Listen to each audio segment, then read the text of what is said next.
मनुष्य जन्माला आल्याच्या नंतर सर्व प्राणी मात्रांच्या मागे एक रोग लागलेला आहे. त्या रोगाचं नाव आहे जन्म मरणाचं चक्र.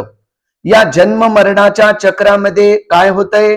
पुनरपि जननम पुनरपि मरणम पुनरपि जननी जठरे शयनम. बार बार जन्माला या, बार बार मरा, पुन्हा कोणकोणत्या वेगवेगळ्या मातेच्या उदरामध्ये या, पुन्हा मृत्यूच्या मुखामध्ये जा.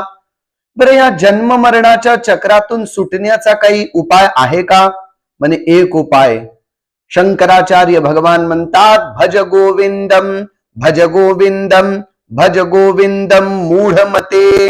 अरे मूढ बुद्धीच्या लोकांनो, म्हणजे आपल्यासारख्या विषयाधीन जीवाला मूढ बुद्धीचे लोक आपण, त्यांच्यासाठी आचार्य म्हणतात भज गोविंदम भज गोविंदम भज गोविंदम मूढ मते. भगवान श्री कृष्ण